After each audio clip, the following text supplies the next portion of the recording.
Atod karon wala gyud mohunong ang Ginoo sa pagkatiman nato. Sa among ito ng gabi sa RSG, bisag tikig og liog, sa kahiyag ulo, pero ang Ginoo wa gyud mohunong pagkatiman mga igsoon. Ang iyang kamot yang gibuyod, no, para lang yun madalata asa taniya dadon. No, sa katawan sa Israel, gusto ko niya madala sila sa mayong yuta. Kanya ang mayong yuta mga igsoon, naghulagway ni Kristo, ingon nga malanggubon sa tanan. Wala may purpose lain ang Dios. Ngano, kitang tanan dadon gyud diya nga si Kristo di lang mahimo natong kinabuhi, di lang mahimo natong sangkap sa kinabuhi, kundi mahimo natong tanan. Amen. O tanaw nato sa Episo, ningon si Kristo ang tanan ug naa sa tanan. Muna karong hapon na mga igsoon, ang pinaka pagdasig nga atong mga mabuhat is kitang tanan muliso sa atong nasagol nga espiritu. Di ko kalimot, ningon ang speaker nga 3,000, 4,000 messages na ang i-release, pero ang hinungdan nganong dili walay tinuod nga pagtukod, walay tinuod nga pagkinabuhi tungod kay nakulangan ta sa pagbansay sa atong espiritu. Bisag kung saan pa nato ni kanay nga traka mga igsoon kung ang atong pagkinabuhi dili as Ginoo, mahulog lang yapon siya o di yapon ta kalahutay. Nasayon ta nga ang Ginoo natay kinabuhi, right? Praise the Lord, gipamita na kinabuhi. Pero ang goal sa Ginoo nga matukod ang lawas ni Kristo. Ano ang goal? No, ano nga matuman na niya pamatigayon. So, between sa pasahon ni mga Korinto, between sa life o building, ang bridge nga mahitabo ang kinabuhi nga matukod siya, ang tumatuma ng mga igsoon is shepherding, ang pagpangatiman. So kung ang kinabuhi dili atimanan, dili matukod. O yung shepherding mga igsoon, dili lang din kay sa mga leading ones. Dog, impasay sa ating igsoon ganina nga kitang tanan, unsuan? Mga timan. Ang body mga igsoon, there should be a mutuality in the body. Kapasabot, mga timan ta, magpaatiman sa ta. Muna salamat sa Ginoo ani nga pinadayag nga kitang tanan ta mo function accordingly. Kay mga igsoon, kung dili ta mo function accordingly, layo na ta. Di ba? Wala tas pagpangalagat, wala tay service, pwede na ta, wala ta kanang isigoy la ba? Pwede na ta mutigo, pwede na ta po dili. Katong nabi tayo taga-cluster sa Church in Manila cluster po, ningon tong sister. Ang iyang gigamit nga word is indifference. Kanang dili na bitaw ta kamatikod. Anang hindi na ta kamatikod ba na we are doing something not of life para sa ministry. Nanatag-agi sa linya sa kamatayon. Laay kayo. Walang kinanglan muliso ta mga igsoon. Walang kita tanan, dili pwede nga kami muliso para ninyo. Dili po pwede, kamo po muliso para namo. Every one of us should be exercised in our spirit. Oh Lord Jesus! Pagkasok kalay, oh Lord Jesus! Di kayo mo, jogging din ta mga igsoon. Jogging para makuha. Abi na itong maulian ta sa pag-jogging sa pasingog dili. Ang makauli na itong mga igsoon, kanang kanunay ta mubansay sa atong nasagol nga espiritu. Mabiyan ningon si Pablo nga ang pagpaugnan sa kusog, gamay na kayong ikatabang. Kundi ang pagkinabuhi sa pagkadusnon. Dili matabag jogging physically. Kinahanglan kita mo exercise mga igsoon. Amen? Katawa itong mga igsoon, may narapag mga igsoon mo jogging yun po. Kung di kayo mo exercise sa tigong, kusog kayo mo jogging, pero di mo exercise. Munang si ko gina-invite, pero di kayo po hawak sa akong sunod ba, nga di kayo po ma-exercise. Nga di ito kayo ma-exercise ha. Munang kung sa atong buhaton, hinahanglan, ningon ang tulo nga, kung mabuhi ka sa espiritu, maglakaw sa ta, diha sa espiritu. Salamat sa Ginoo sa pagpamulong is for the Lord's testimony. So, gikan sa mga kahanto sa kwan, para ta sa pangimatuod sa Ginoo. Kaya karon, kinahanglan ta ma-tempered. Di gani ka mausa sa, di wala gani ka ma-tempered sa imong asawa, pero ma-tempered, mura maglisod, balansiyon, mga igsoon. Pwede ba kang ma-tempered sa lain nga kana ganing kuyog-kuyog nimo? Siguro ma-tempered ka sa usa ka panahon. Sa 3 days conference, mura ma-tempered ka. Pero pagkuyog na isang bulan, baka mo na pag-asa man atong sa una, wala man karon na naman. Wala kayo mga igsoon, kinahanglan kita og much exercise. Kaya pag-adjust na to, kita tanan sa atong natural nga kinabuhi, walay ganahang magpa-adjust. Di gani ang atong gusto kita may mga adjust. Adjuston na to ang atong asawa. Namufit na to. Ang asawa mo gusto kong ma-adjust. Adjuston na niyang bana para mo-fit niya ang bana. Wala may nana. Kung hindi kita mo adjust, kano sa mga ma-adjust? Sa diya maalagaran tag Kristo. Mga igsoon na maka-adjust sa nato gyud sa tinuoray lang sa prangkang nga pagkaistorya kaniyang Kristo nga naumol sa atong sunod. Outside of this Christ, dili kita ma-adjust. Bisa kung sao para nato ka-adjust. Kaya ang Kristo naman nga naa sa ato, maumol sa atong pagkatao, sa atong yung siya kanang little soul gamay ko. Little soul man. Sa going sick. Gamay galag pero para maulo sa gamay utok pa ora sakit mo hinahon pero dali ra kay masino ba? Ay, salamat sa Ginoo mga igsoon. Itutuwa ta, we need to be adjusted. Ang mag-adjust na ito mga igsoon, kanirang Kristo nga atong napahimuslan, kaning Kristo nga atong nasinatian. Other than that, dili na ni maka-adjust. Ya, kani pong atong kagalingon, di po ni mapailungon. Dili po ni mahigugmaon. Mahigugmaon ni katulong pong ganahan. Ya, dili na makikiskutan nga ang atong tagdol, katong mga untimely. Lahi man ta, mas tagaan atong pagtagatong. Yan, kaya ito ni Dio, kita ko. Kato daw mga igsuon nga ni anak. Naistoryahan na yung mga rin siya. Brad, naigsuon na taga-bukid. Nakalingkod siya sa tubangan. Dayon na niabutong igsuon nga na yung anak. Yung Brad, gusto sa dito sa likod, Brad. Brad, siguro, naitabo ko na sa church life. Walang kinahanglan doon ta ma-adjust mga igsuon. Walang salamat sa Ginoo nga ang Ginoo ra gyud makabuhat ani. Kaya kita karaan-karaan na makita mo ginawa sa sinatian ni di ko kita ma-adjust. Bisag ako. Ang akong asawa mga igsoon, we known each other for more than 20 years. Halos katunga sa mong kinabuhi, nag-ila nami. Kaya 38 ko. Siya po 38. 17 minaguyab, naminyo may 27, hantod karon.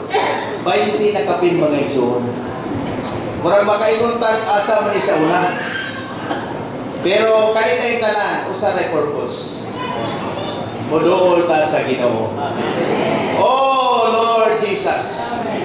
Bisan na og mura na sa ato sulod di na nato masabtan. Ang pinakapaagi is moduol sa Ginoo. Amen. Mo sinati sa Ginoo. No, atong sinandiyo ng Ginoo, upay lalong ta diha sa krus. Maraming salamat sa Ginoo mga igsoon, no? Ang verse, napaman sila madudog. Ang verse, ningon ang Ibrahanon 10:5, ganun ta pabiyaon. Dinoon, kaysa 20 tayo, umubiya ta. Ang sa 26, umubiya ta. Ang sa 20 mo. Ang sa 20 mo, o sa 26. Kaya sa 25, dili ta pabiyaon. Dahil sa 26, kay kung tuyuon ta ang pagkasala, human may balo sa wala na. So ang pabiyas pa nakatigom, tinuyuan nga sala. Pero usahay, wala na itong i-consider ang verse 24. Ningon ang verse 24, o magtinagdanay ta sa usag-usag. Aron sa iyo na makadasig ingon. O sa maayong buhay. Ngano nga mga iso di na mamutigo? Wala na to gitagan. Kung tagton mga nito, lahi kong tinagdan. Mutong ingon mo, Brad. Nabanaw lagi ka. Tagto na to ang usa-usa. Usa man. Ingon nga magdinasigay ta sa usa-usa sa paghigugma. Kaya wala na tayo gugma. Ang mga igsoon, di ka ganang motibo. Kaya makaingon na mga igsoon, kami rin siging ginaigo. Muna magpaigo na mo ang istorya, Brad. Samot ng kay leading ones, dugay-dugay gipahuman. Kayo, mga believer na, taga-araw ng 1 minute. Ang leading ones, 20 minutes yun. Pinaka-almost 15. Balat-balatan na dito. So, wala'y gugma ka mabati sa mga igsoon. Sunod Thursday, dili ka motigo. Mubiya na. Ningon lang. Okay na yung kasalanan kaysa dito may makasalanan. Amin, kaya wala pa yung realidad ang pagpamulong. Munang karon na po na ang buwan, isa pa kung sa ikuan, we should practice nga tagdon ginato ang matag usa. Ang ato ra gyud dili ay ang ato ra gyud angay buhaton mga igsoon is magdinasigay ta sa matag usa nga mahigugma. Mahigugma tauna sa Ginoo. Dahil mahigugma butas mga balaan. Muna kung wala tayo tinuod nga paghigugmas Ginoo, sureball mo na nga wa po tayo tinuod nga paghigugmas mga balaan. Kaya ang tinuod ng nahigugma mga igsoon ang Ginoo ra. Muna kinahanglan ang gugma sa Ginoo ibubo sa atong kasing-kasing. Kinahanglan mapulot as gugma karon bubo kay mga sudlanan man ta. Natay gugma pero sudlanan ta. Kinahanglan sa sudlan sa tinuod nga gugma. Nga makahigugma sa mga balaan. Nga ganaan sila mutigom. Kaya mabati nila ang paghigugma sa mga igsoon. Amen mga igsoon. Manang careful kita ni kay basi kita minong na nawala ang tigo ng igsoon tungod po sa ato ang dili mabati nga paghigugma. Wala ta nagkadasik. Nya sa pagpangatiman po, ang ato pagpangatiman gikan na po nato dili po pagpangatiman gikan sa Ginoo. Now saan na to pagtagad sa lawas? Kana magtagad ka sa lawas, dili nimo tagdon ang imong kaugalingon. Ini ka nanay. Unon ko ni mo imong kaugalingon, punon na ni mo imong plato. Wala ka balog, masyod na o dili. Wala gigatagad sa lawas. Nya kato ko niyo sa dani, highlight ko ba? Nakunoy mga magbubuhat ganingon sa tinuod nga nakakita sa lawas. Nakakita sila sa lawas pero sa tinuray lang wala yun makakita. Kaya kung ako nakakita na gito sa lawas, admitin yung punuta pero sa tinuray lang wala kita makakita sa lawas. Nanaaning pagtulunan mga igsoon. Muna salamat sa Ginoo nga let us be exercise. Ang atong tang manawat nato ang pulong atong tang iambos Ginoo nga kaning pulong nga mupuyo sa atong sulod. O muinhabit sa atong kasing-kasing mga igsoon. Aron kaning pulong nga musurop sa atong pagkatao. Mudong may makapahimo nato nga makakinabuhita. Nga usaban alang gyud sa pagpangatiman aron matukod ang lawas sa Ginoo. Matagtigo mo ta nga nata mga igsoon, we need to grab the opportunity nga makadawat og sangkap sa Ginoo nga mo'y makapahimo nato nga makakinabuhita sa kinabuhi diha sa Ginoo nga makatukod sa iyang lawas. Wala gini bisa kung saan pa ika magbayong bana ingon ang uban maayo kang bana pero sa Ginoo wala gi maayo. Bisa kung saan nimo paningkamot mga igsoon may pagbuhulong na lang ka. Yan ingon nga ihatag nato ang pinaka buhaton nato ang kutob sa atong mahimo nga makapangatiman. Wala pa tayo punta kabuhat ana. Pero magampo tas Ginoo nga kaning pulong nga dili ni siya mahulog basa. Dili bitaw makawang dinhi nato. Kung dili kaning pulong nga balikon ako mupuyo sa atong kasing-kasing. Wala ko, daghan naman po. Siya ro, naginay na. Ito ko lagi Brad. Okay. Amen, sige lang, kay habit na po, maumanuman ang saluran. Habit na sa inyo, ro. Amen, salamat sa Ginoo. So, kung ano matingala ka, nabuhan ako, ano matingala ka, na wala na kayo munti ko magsuon, siguro, wala din po sa nanasig. Sama sa inyo sa sister pa, hindi ba may dasig? Luya rin mo kayo.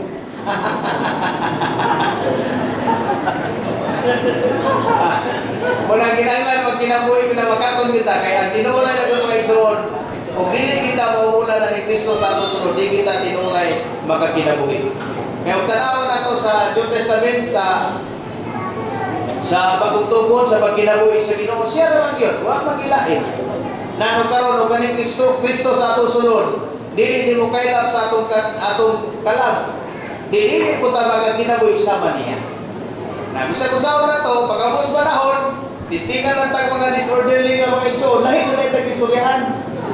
Kaya ang testing sa genuineness na to, sa atong pagka-espirituhanon, kanin mga igsoon nga disorder, muna na to, anong naman inani. Sa karon, nagpapasa ka, kay na inani, para kunin mo itong posisyon ko sa iglesia ng kinabuhi. Dili matalan sa iglesia ng kinabuhi. Dasig. Ang kalabanan, dasig mo nun. Bisa galing mga medyo edad-edara na, dugay na, Brad, dasig ako. Kaisa na yung ko mga iso, sa akong experience, kaisa na yung ko, nakadungog o isa ka edara na. I think he is 90 plus.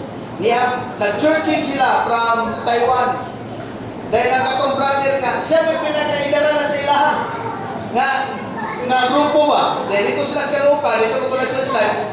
Pagtawag bitaw niya, oh Lord Jesus. He said, oh Lord Jesus, ako akong balhibo ba, nanimbaho. Kung first time na ko ito nadungog, namay siya tawag ko Lord Jesus, pero mura magwala epekto na to. Mura matag mga demonyo nga, matabang mo ka ng tawag na ba? Kinahanglan bitaw ka ng fasting yun.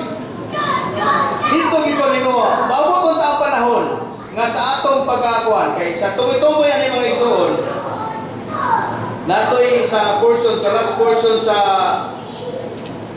ningon sa diyan lastly.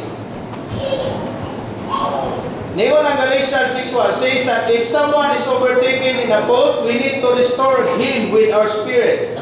This type of shepherding should be done not only by the elders, but by all the saints. If we all do this, the church will grow. Dili lang kuno mga ansano. Di mo pud mo pa-exit pag may ansano. Kinahanglan kuno tatay kinahanglan mayroon putang pattern. Kaya ganun ba mga iso, hindi ka kitag pattern. Wala isundon, bisa ko sa itong yaw-yaw. Ngayon lang ito sa mga iso, para magsirang plaka. Pero kung makita nila nga nangatiman ta, makita nila na tinuray ko tayo nagkinabuhi, maaapa po sila, malasig po sila. Nari tayo papunod ng Kristo. Di ba siya? Kani, the middle-aged ones care for the church as the Lord testimony directly. No? By shepherding, fellowshipping, teaching, comforting, and upholding others, they will bear the burden for the Lord's today. So, ang mga middle-aged ones, kung saan ka middle-aged, sa edad na 30 pa rin sa 50. Di ba ba, Chico? Amen? So, mga igsoon, niyo dyan we should not develop a habit of staying away from the meeting. Amen? Habit, ang gigamit sa igsoon, habit. Ano sa'yo siya habit? Gibatasan. Ang nabatasan na nato ba nga? Igong ng taganahan, hindi mo tagwara pa. So, muna magbinasigay ta. Praise the Lord! Nasigo ko na mo mga igsoon nga mubansay sa inyong espiritu. Nasiga sa mi nga mubansay sa among espiritu. O kitang tanan, magbansay sa atong espiritu mga igsoon. I believe, church life, nga karon na ata, mahimong prophet. Dapat tayo church life. Right? Amin ba ba? Na tayo church life? Kung di man mo amin nga na tayo church life? Nagani church life ng Lord Tira mo. Tungha, kita bang halos ka na meeting na ata? natay church life, right? Tinuod na natay church life. Pero ang pangutana, gusto ba? Proper church life ba? Kaya proper church life, makapalugwa, makapadangat sa kingharian.